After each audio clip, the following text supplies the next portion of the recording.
Good morning, and welcome to part 2 of the Women's Board of Pittsburgh 2021 virtual events benefiting the Women's Center and Shelter of Greater Pittsburgh and the Neighborhood Academy. For those of you who joined us last night, we hope you enjoyed the fashion show led by Carol Concella of Carabella. That was truly fun to watch. Thank you so much, Carol. This morning, we turn our attention to the cooking demonstration by Bill Fuller, Executive Chef of the Big Burrito Group. What a treat he has in store for all of us. So, without further ado, let me turn it over to our MC, Andrew Stockey of Pittsburgh Action News, Channel 4. Andrew. Welcome to Altavia. Let's go make some pasta.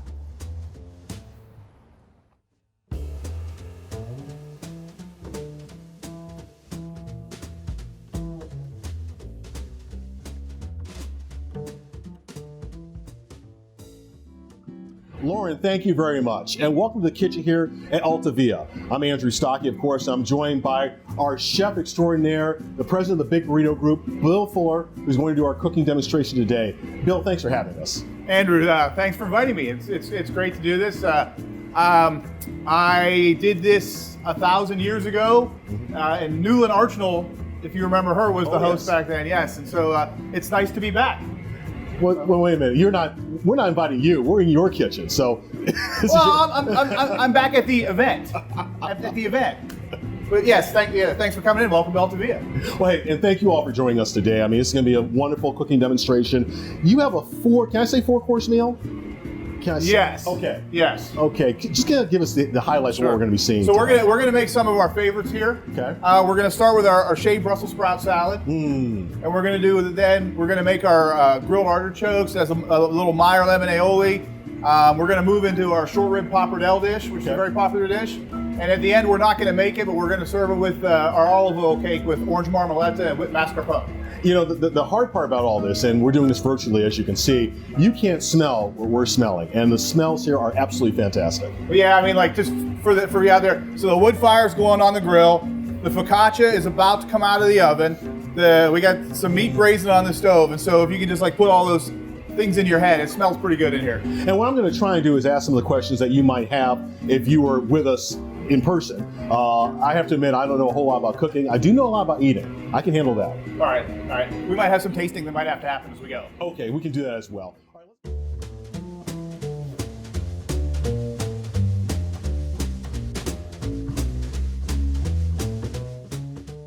right, So yeah, we're gonna make the salad first. It's a Brussels sprout salad. The vinaigrette is a roasted garlic vinaigrette, and it's really easy. And I ahead of time, I just took some garlic cloves and a little olive oil, toasted it till they got nice and soft and mushy. I'm gonna put that in the blender here.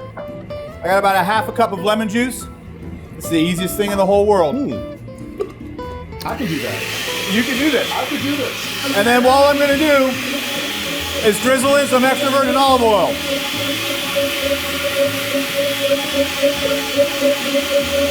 Take your time, ease it in, let it emulsify, and it's gonna end up creamy and beautiful.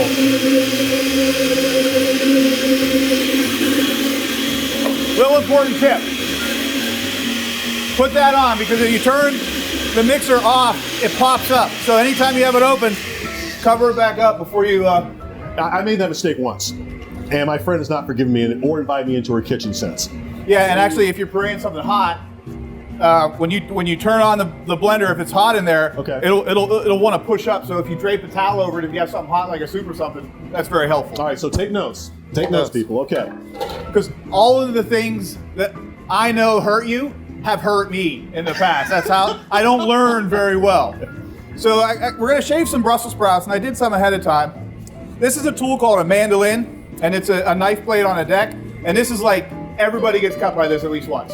Oh, okay. Hopefully I'll avoid that today. I hope so. Yeah. If you don't want to mess with the mandolin, a lot of times you can buy shaved Brussels sprouts at Whole Foods and Giant Eagle. So, but we're going to do it. So all you do is you adjust it so there's a little tiny gap, and then we're just going to go here. And if you can see, it kind of falls out the bottom. Okay. I'm going to do one on the board so people can see what it looks like there. All right, looks pretty easy. Yeah, it's all a matter of where your hands are. Just remember where your hands are. And where the blade is. And where the blade is. All right. Okay. So we shaved that. We have a Honeycrisp apple. Mm-hmm. I don't know if you're familiar with Honeycrisp apples. I'm not. It's a delicious varietal. I don't know. Taste? Okay. It's a delicious recent varietal, and it's got some sourness, but it's also got a real good crispness and sweetness. It's about the most expensive apple at the grocery store, but I love it. It's so good. It's so good. It's not, I wouldn't cook with it. I wouldn't make a pie with it. Okay. But as an eaten apple or in a salad, it's delicious. That is good. All right. So I'm just going to julienne a little bit of it here. Okay. Put it in the dish. All right. I have some black currants, and what I did is I just soaked the black currants in a little warm water and drained it. These are black. Dried black currant berries. Okay. Yes. Like the tiniest raisins ever. All right. I'm going to add some of those. And then, the last thing. So this is a big old chunk of Pecorino Romano. And Pecorino Romano is a sheep's milk cheese. It's Sardinian. And so it has a nice salt content. And, it's delicious on pizza. It's delicious on pasta. But a lot of people confuse in their head Pecorino Romano and Parmigiano Reggiano, and they're totally different cheeses. Parmigiano Reggiano, is from the Parma region. It's a cow's milk cheese, and it's aged. But for this salad, the funkiness and the sharpness and the saltiness of this cheese is delicious. So what we're doing now is just dicing up about the same size as those currants, adding it in, and then we're going to put a little dressing on it. And we do want to let you know, if you are curious about any of these recipes, obviously you can contact the Women's Board of Pittsburgh, and you will share the secrets, I hope. Some of the secrets. Okay. Some of the secrets. But at least, if people want the recipes, you're willing to Yes. impart some of that. Yes. Okay. Yes. And then we're going to just mix it up. Little salt and pepper seasoning. And this is a salad, it's Brussels sprouts, but it's not necessarily a winter salad. It's good all year.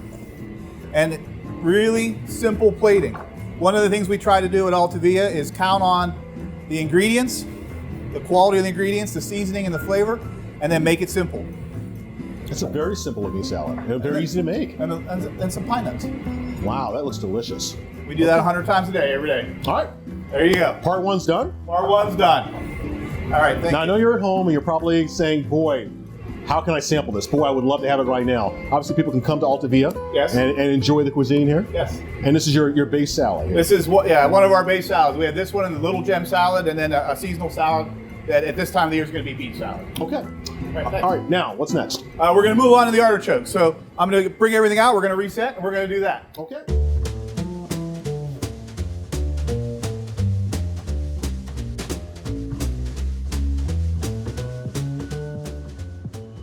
All right, Bill, the salad is done, so let's move on to the second part. What do we have? So we're going to make the grilled artichokes with the Meyer lemon aioli and the salsa crudo. So an aioli is just a mayonnaise. It's just a fancy word for mayonnaise. We're making it from scratch. So the first thing we do is we take the lemon and we're going to zest the lemon. Now what that means is the very outer yellow part of that lemon is delicious and aromatic. So we take a grater and just hit it once or twice just to get that aromatic piece off. If you go too far and it starts to get into that white, that's just bitter, that's the pith. So you just kind of roll the lemon, grate the zest, and it smells like, it's so beautiful, the smell of citrus zest. And you can just get into a rhythm, it's just smooth, it's so relaxing. You are kind of laid back when you're cooking. You're kind of like on another planet. Yeah, it actually is. I think I'm calmest when I'm cooking. So, it didn't used to be like that. So we're just gonna juice the lemons. So I have at home a bunch of these, a green one, a silver one, an orange one. They're great to have for cooking and for making cocktails because you just put the citrus in and go. It's really, to not have one is kind of like a crime. So I don't have one. you should have one. Do you make margaritas at home? I have margarita mix. No. Oh. Is that no? That's it's you're allowed. It's your food. It's your drink. We're gonna put some egg yolks in here. Okay. 3 for this recipe. All right. And a little bit of champagne vinegar, and it's just another kind of white vinegar. A little piece of dirt in there, and a little bit of cold water. And what we're gonna do is we're gonna puree this and we're gonna emulsify in this oil. But I know this recipe that if I don't have a little water in here, it's gonna get too tight and too thick to work. All right, so now this is a point of a lot of anxiety for a lot of cooks because I'm gonna start the machine, I'm gonna drizzle in the oil, and theoretically it ends up creamy and beautiful.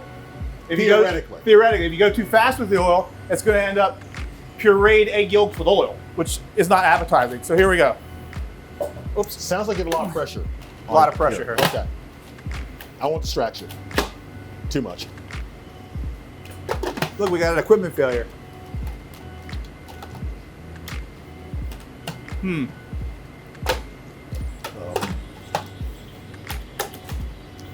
you don't have a backup. I do. All right, we're gonna switch to the backup. And who doesn't have a backup Cuisinart? Come on, you don't have two sizes of food processor in your kitchen? I don't have a food processor. I wouldn't even know what to do with a food processor. You know, it's funny, I was talking to Darren, one of the chefs here this morning, about this food processor I brought, and this is mine from home. And it's at least 30 years old. And I was just saying, might be time for a new one. This one knows, there we go. There we go. All right.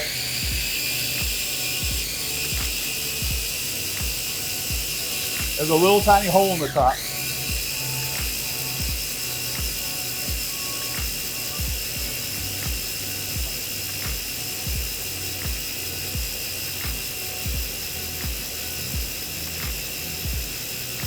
I have to tell you, I'm impressed that you have a second food processor. That's really impressive. Well, I wasn't sure which one was going to be the right size. I mean, I've been a chef for a long time. I have a lot of things in my house to cook with. And not only do I have the things that I bought, but I have the things that have come from my grandmother died at 100 a few years ago. And then when my cousins cleaned out her house, they said, Bill, do you want all the kitchen stuff? So I have all of my Grandma Plowler's kitchen stuff. Wow. 100%, all of it. And people just gift me things. I did a TV spot about how to clean your cast iron skillet a few years ago. And then people just started bringing me cast iron skillets. So I have like a shelf full of cast iron skillets in my basement. Here's a lesson for everybody, okay? Check your food processor right now. It's almost like when daylight saving time comes about, checking the batteries in your smoke detector. It might be time to get a new one. We're just saying. All right. Hey, I want to let everybody know at home, as you're watching us, you know, usually when we do these cooking demonstrations, you usually have a glass of wine with you, maybe champagne. Now might be the time to break it out. We want you to enjoy this demonstration as if you're here. So if you have some wine at home, champagne, beer, whatever, favorite cocktail, time now, break it out. And continue to take notes, of course. Yes. Okay, that looks pretty creamy. It's a little thin yet. I just threw, now that it's mostly emulsified, I just added a big bunch of oil because the hole that I can add it through is really small. All right. Okay. Lemon aioli. So it's a nice, saucy. It looks good. Stir. Oh, thank you. There you go. Okay. All right. Time for some chopping. The next is what we call a minced salsa crudo. So we're gonna chop these herbs, we're gonna mince this shallot, and we're gonna shave the garlic, we're gonna mix it all together. It's a simple sauce. Now, dicing an onion is a thing that befuddles people. They can't dice an onion. It's really hard to dice an onion because they don't know how. Okay, that's fair enough. So, but it's really simple, and if you do it 1,000 times, you get really good at it. So any onion has a root end and a top end. Okay. So I'm gonna put the root end away from myself. I'm gonna take my knife and I'm gonna make vertical cuts, not cutting through the root end. All right? Okay. And I'm gonna go all the way over, and at one cut, I'm gonna cut it in half. Now, I'm gonna turn it on its side, leaving still the root end intact. Then I'm gonna make some more cuts going down. So now, if you remember geometry in the XYZ coordinate system, I have now made cuts X and Y. I'm gonna turn it 90 degrees and do the Z coordinate. And since I made all those cuts, it makes perfect little diced shallots. Oh, wow. There you go. And then you know what, if you can't get all the way to the end, It's okay. nobody cares. Okay, we're not wasting a shallot. Well, we're wasting a little bit of the stem, but you know, that stem part's no good anyhow. So if you get anxious and you can't quite get to the end and it's getting messy, just get rid of it. You know, you should not be surprised that Bill is so exact and so scientific. You studied chemistry. I did. I studied synthetic bioinorganic chemistry. Which of course translates naturally into the world of cooking. I was actually trying to escape the world of cooking, right? And I couldn't. It was like it brought me back. Do you use any of the chemistry things that you learned in cooking? So one of the things about the study of chemistry, it train your brain to solve problems. Mm-hmm. So I think maybe I'm a better problem solver than I was beforehand. And sometimes in the kitchen you have to be. That's true. We just did it. That's right. All right. So I'm just taking some of my garlic on my grater here. You can chop your garlic. Okay. If you want to chop your garlic, it's fine. But you can take your garlic and do this. And I mean, it's beautiful. It's so much easier. Works the same. And these microplane graters, you know, $7.99, $8.99. You can buy them anywhere. When they get dull, throw it away and get a new one. It's great stuff. Well, the lesson I'm learning now is I really need to do some shopping for my kitchen. You need to go spend a lot of money. Well, I have a spatula and I've got grill and I've got. You need a good knife. I don't have a knife like that. So, and then to chop these herbs, this is just picked parsley and picked mint. So what I'm going to do is I'm going to bunch it all up together, which makes then my first cuts do actually a lot of work. Rather than having it be a loose pile that I chop through, bundling it together like that, the first few cuts do a lot of the work. And then you do a couple more cuts, you turn it, run your knife through. Very nice. Make a mess.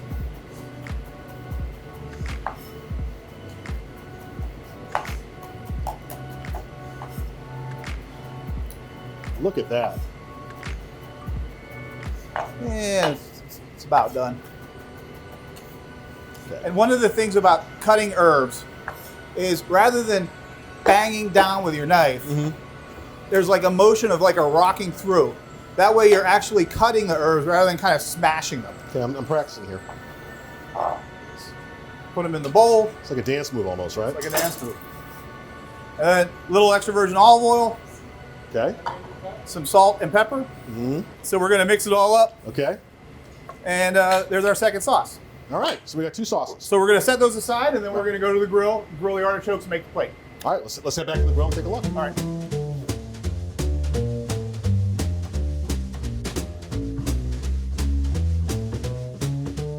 All right. So this is the grill. Grill time. Yeah, this is our wood burning grill. Had a fire going here for a little bit. Everybody, you should have one at home. A wood burning grill in your kitchen. Yeah. Let's just fit right in the kitchen. So the artichokes, they're blanched and marinated in some olive oil, salt, and pepper. Okay. We're just gonna put them on the nice hot grill. Now you want the grill for this, you want it to be hot. You want to hear a little sizzle as they hit. All right. Now the thing about a wood grill is you don't want anything to taste smoky. You just want it to kind of be like kissed by the fire. So when you work a wood grill or a wood fire, you make the fire and you let it burn down till it's pretty much just coals and it gets nice and hot. If you're cooking over an open fire, you're going to get like a lot of that like smoky flavor, and that's just not what anybody wants. So you just want to kiss by the fire. Kiss by the fire. Okay. And then we're going to take a half a lemon and we're going to grill that too. So now while that's grilling, we'll get the plate set up. All right. So our lemon aioli from earlier. And this is good. This is good. Really good. I sampled it. Yes. I let you taste it. We're just going to make a smear. Smear. Smear. Modern restaurant plating, everybody likes to smear. You don't have to smear at home, but a smear looks good. Why does everybody like to smear? It's just what we do right now. Okay, gotcha. It used to be squeeze bottles where we make lines, and it used to be spoons where it would be a pool of sauce, and right now it's a smear. Okay, all right, go on. There's somebody that decides these things for us chefs. And like every 10 years it changes, all right? Okay. And so we're just gonna give it a little turn. Some nice marks there, get hot. Now the artichokes are cooked. Yes. Ahead of time. So all you're doing is getting a little flavor and getting them hot. I see that, just a little bit. Little bit. It's warm over here, by the way. It's warm over here. Yeah. Working this station is not that fun. All right, so these are good. We're good to go. All right. So I'm going to pull them off here and bring them over here. And we're going to, now it's up to you. It's up to me. How organized you want to be. Well, up to you. Oh, okay. You can line them up. You can stack them up. however you want. I'm just going to kind of do a random stack. See, I would do a circle. That's me. You're allowed. I am allowed. Okay. You're allowed. Right. Your food, you can do what you want. All right, so there's the salsa. And this is our salsa crudo we did earlier. Just a few bits around. Look at that. And then this lemon here now is nice and grilled. And then that's for you to squeeze later on when you eat it. That's all there is to it. That's all there is to it. That's really simple. Yeah, all there is 2 sauces, blanchy artichokes, have a hardwood grill. That's it. Smells delicious. Awesome. Smells delicious. Mm. All right. Okay, so we've got that done. Want to make some pasta? I would love to. Let's make some Well, pasta. I already made pasta.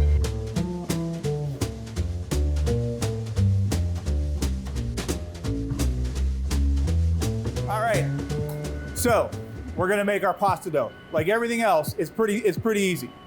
An important thing in making pasta dough is it's really helpful to have a scale and work from a recipe that has ounces. All right. We've weighed out here 10 ounces of 00 flour. We're gonna put the dry ingredients right in here. 00 flour is a very fine milled wheat flour that's great for making pasta. A little semolina, which is a hard wheat flour, 2 ounces weighed out. A teaspoon of salt. All right, and we're gonna get those on the mix. I like to use a paddle. If you're making a bigger batch, a dough hook might be better for you, but a paddle will work just fine. And we're gonna do this on low. All right, I'm gonna add in some olive oil. I think that was a tablespoon. 4 egg yolks. And 2 whole eggs. Now, we're gonna let this go on low for 8 minutes. What we wanna do is when we check back on it is we want the dough to come together, have a nice consistency, and look just like that ball of dough that we talked about earlier. All right, so the pasta's been working for about 8 minutes here. It's a beautiful color, and it's mostly come together. So one of the things we need to do with this recipe is this dough needs to sit and hydrate. So what that means is, the moisture from the eggs that's in there needs some time to just kind of soak into the dough. So I'm just pulling the little chunks together that are in here. All right, and so we're gonna put it on this plastic, and we're gonna wrap it up, and we're gonna put it in the fridge, and we're gonna forget about it for at least 30 minutes, but it can be till tomorrow. And tomorrow when we pull this out, it's gonna be nice and supple, and we're gonna roll it out for tomorrow.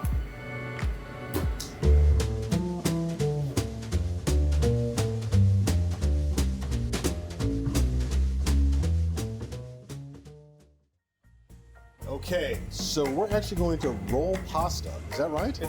We are, and it's so easy. I mean, it sounds like a lot of work. So we made the dough. Okay, dough's ready. We rested it. Okay. And you can rest it an hour or 2 overnight. We like to let it go overnight. So this is, and then bring it out to room temperature. So this is perfectly lovely. I see. Yeah. Oh. Doesn't make a great baseball. That's about a pound of dough almost. A pound, really? Yeah. Okay. So this is 00 flour, which we used when we made it. We talked about that a little earlier with the mixing, but it's a super fine flour. Okay. And so what I'm gonna do is I'm gonna spread some on the board. Right. On my softball. There you go. There you go. So we're gonna roll it here just a little bit. Do you have a rolling pin at home? I do. Good, good, good. So we're halfway to pasta. All right. I just don't know where it is. It's in your kitchen. I hope. All right. So now this is an Atlas pasta roller, and the way it works is you crank it, right, and you run the pasta through. It's so easy. So I have it set on its widest setting. The dough is well floured. Yep. All right, we're gonna crank it through. All right. Oh wow. Now we're gonna leave it on its widest setting for a couple of rolls, and then after the first roll, we're gonna fold it in, and we're gonna go 90 degrees.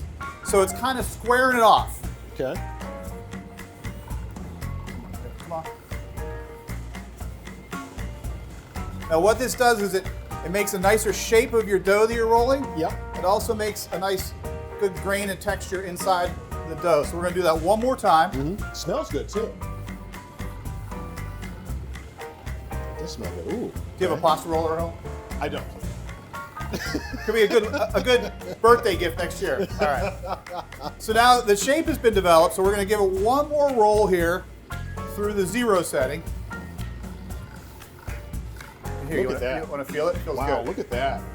Check that out, huh? I'm going to move it to the next setting. Okay. All right.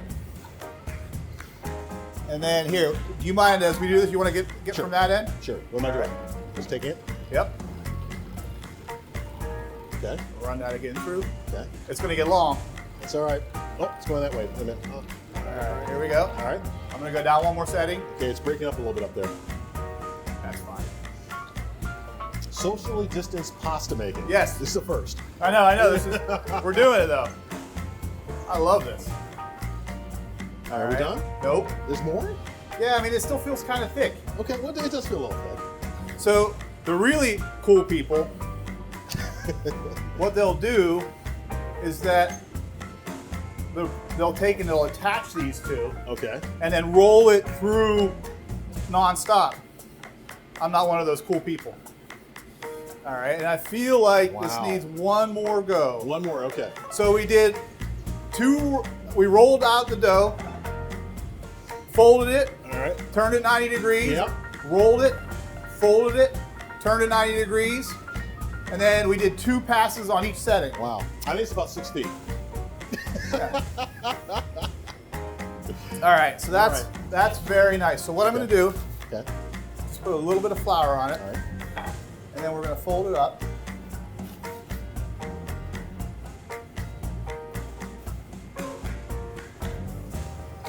And now, so this is for of course, the pappardelle dish. So now we got to turn it into noodles. So we fold That it. sounds easy. I know, we folded it up. I'm going to take my knife and I'm going to get rid of the edges, Okay. just because, that little spot was raggy there, you can point it out. Okay, that's nice and square. Then I'm going to make nice, thick noodles. Ooh. And so later on when we cook them, we'll have a nice thick noodle. As a thick noodle. That's a thick noodle. All right, That was easy. you want to go to the stove? I would love to go to the stove. Let's go to the stove. I'm dying to go to the stove. We've been doing all the work so far, but we'd love to have you get involved. This is the time for audience participation. You've got a cell phone. Everybody there's got a cell phone. We have a silent auction going on we want you to take part in.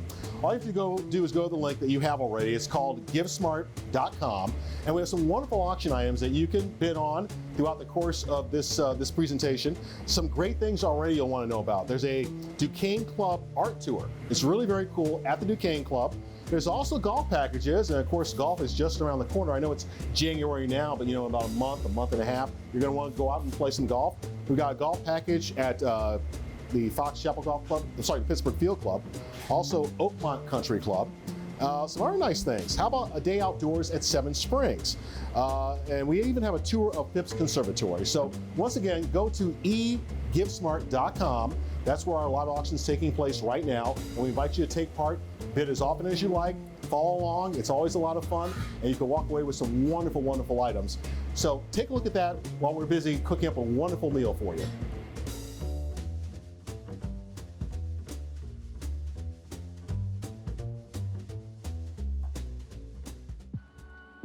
All right, so we have in this bowl our diced beef short rib.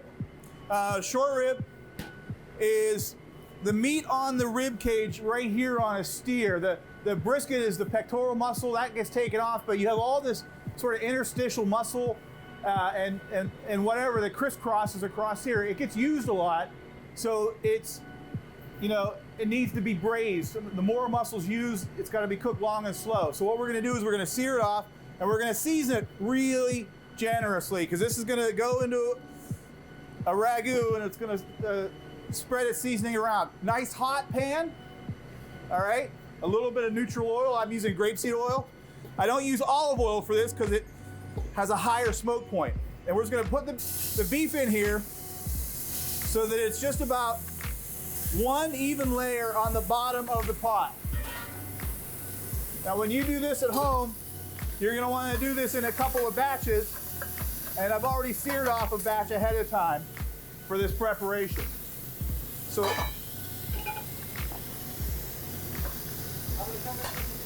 we're gonna give some nice color. I'm on high heat. I'm letting the meat sit and sear on the bottom before I turn it around. One of the mistakes people make with trying to get a hard sear is wanting to get in there and mess with everything before it sears. So you can hear it. It was sizzling really hard when I first put it in, and now it's quieting down. And that makes you know that the moisture on the meat where it hit the pan is kind of evaporated. You can also smell it. You can smell that browning, and it's telling me that it's time, and it's more than happy to be mixed around. So I'm gonna give it a toss. That's in there next. I'm not dumping the meat out because I'm gonna take all that fat out and there's nothing to caramelize the vegetables. And hopefully you do this more neatly at home than I'm doing it here. So we get all the meat out of the pot, we leave the meat fat in there, and then we're gonna put these vegetables in there. It's carrot, celery, and onion diced up. And we're gonna put it in there and we're gonna brown that off really nicely, all right? We're gonna let that sit and brown, and we're gonna also brown with it our tomato paste, all right? This is about 8 ounces of tomato paste. And so one of the things that we do in the kitchen when we're making a stock is we'll brown off the meat in a pan, take the meat or the bones out, and then put in the vegetables and a little bit of tomato paste if we're making a veal or a beef stock. And this is called pinçage, P-I-N-C-A-G-E, pinçage. So now we're doing the pinçage. So what we're gonna wanna have happen is the vegetables are gonna cook and the tomato paste is gonna cook and lose a little bit of sort of that raw tomato paste flavor. It's gonna brown a little on the bottom of the pan, and it's gonna just get a little roasty cooked flavor. And it's also, as these vegetables and tomato paste cooks in here, it's gonna bring up some of that meat drippings from the bottom of the pan where they stuck a little bit. This is an important step. Now, you get to this step, you know, we're gonna turn the heat down a little bit, and we're gonna let it work down. Stir it every once in a while, give it some time, try not to scorch it on the bottom. All right? We're gonna let this work for about 5 or 10 minutes, and we're gonna come back around and finish this up. So we got some nice color in here, a little bit of caramelization on the bottom of the pot. The tomato paste you can smell is like, doesn't have that like acid tomato smell. It's cooked out really nice. So we're gonna deglaze with some red wine. Use cheap red wine, as long as it's a big flavor, a Cabernet, a big Italian wine, but don't waste the good stuff. Put the good stuff in your mouth. All right. You're gonna add some sliced garlic, some fresh chopped thyme, some bay leaves, and I have here a little of our homemade tomato sauce that we make from roasting tomatoes in the oven overnight and running them through a food mill. It's a lovely sauce. And a little bit of beef stock. That's a quart of each. And most importantly, we're gonna add our meat back in. Now what we're gonna do is you can do this one of two ways. You can put it on the stovetop with a lid, real low and slow, or you can drop it in a 325-degree oven for about 90 minutes. So if I make this recipe, I do this whole process the day before. And then the day of, you have the pre-made sugo that you just warm up with your pasta and go. So we're just gonna turn this way down and let it ride.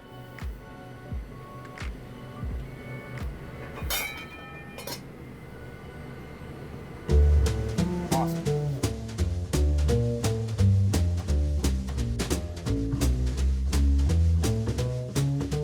Let's make some pasta. We already made pasta.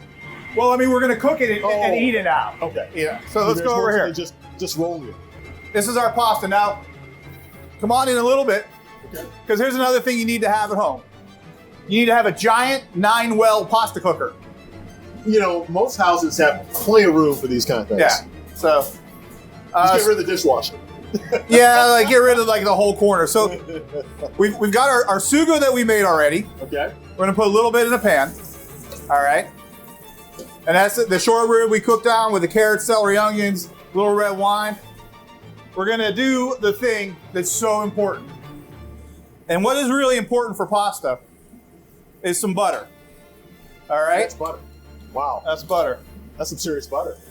That's like So our bundles we made earlier, Okay. we're gonna give it a little fluff and put it in the pasta pot. Now the pasta needs to cook maybe 30 seconds. So one of the things we do in making pasta is if the sauce gets too thick, we'll take a little of pasta water and add it in. And through the course of the night, you're cooking pasta in this pasta cooker, and it replenishes with water, and so it ends up being like a nice. So you don't want it thick. Well, it was getting a little thick because I started cooking it before the pasta because I got distracted. Okay. But you want it nice and thick, and that's a good. And you can see the color change from a nice red to like a soft orange. I noticed that. That's the butter. Oh, okay. Okay. All right. As soon as your pasta floats, it's time to pull it. All right. All right. And the secret to this is just a gentle pull back of the pan. Just gentle pull back of the pan. And not a drop is spilled. Well, they're actually. Hey, man, I was pleading your case. I was telling everybody at home. It happens. But you know what? It's okay that it spills. Because the cooks come and clean up after you. Not at home. Okay, and there you go. So we pull it out. Wow, look at that. Put the sugo on top. I think you're saying it's almost like a stew. It's almost like a stew. It's really slow braised, good wintry dish. So this is stracciatella. Now what stracciatella is, it's like a very soft mozzarella. If you took like mozzarella and mashed it up with heavy cream, okay, that's what it would be like. So we're gonna put a little dollop of that on top. And some chives. And that's dinner. And there you go.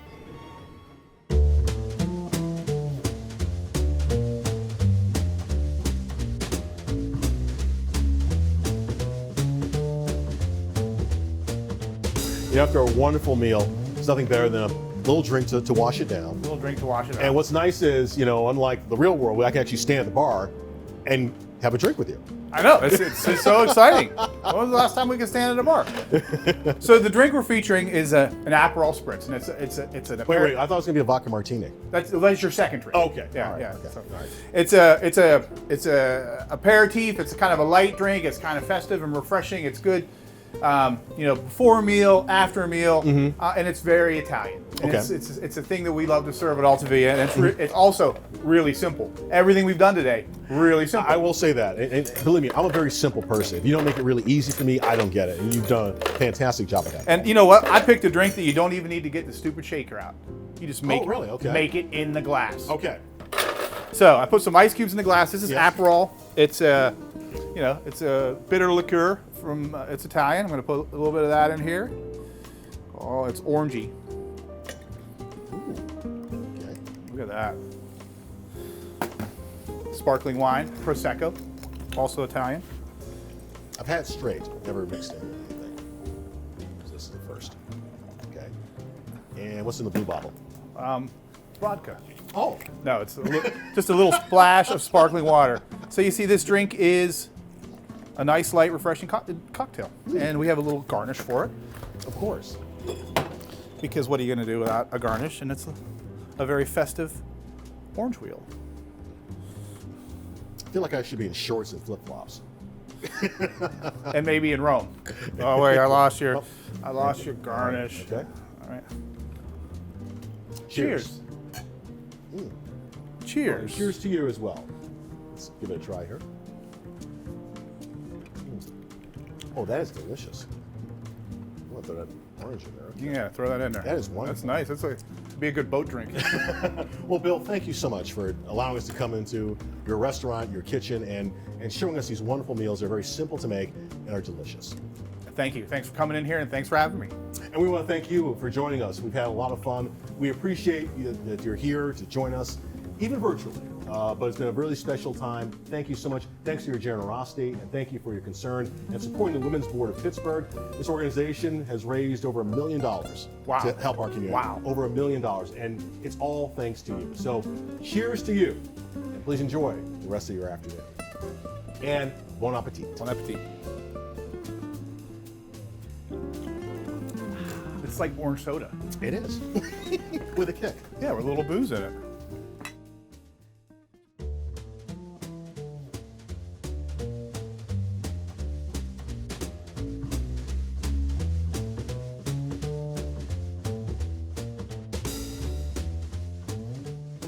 finally, we want to thank all of our generous sponsors: Ampco Pittsburgh, Cleveland Brothers, Dick's Sporting Goods, UPMC, Aerotech Inc., Lori and Mark Bodis, Lauren and Nevin Moore, PNC Bank, Echo Realty, Julianne and Michael Fallert, Green Prince Inc., Guardian Storage, Staley Capital, Susan Boyle, Mayor Dussel, Julianne Fallert Interiors, Gaia Suda Investment Advisors, Judy and Bob Leininger, Simons Capital Management, Alexandra West, Paula Ann Zawadski, Mary Boyle, P.W. Campbell Corporation, Sandra Garbish, Samuel J. Cordis Esquire, McGee Maruka and Associates, and Tri-State Orthopedics Inc.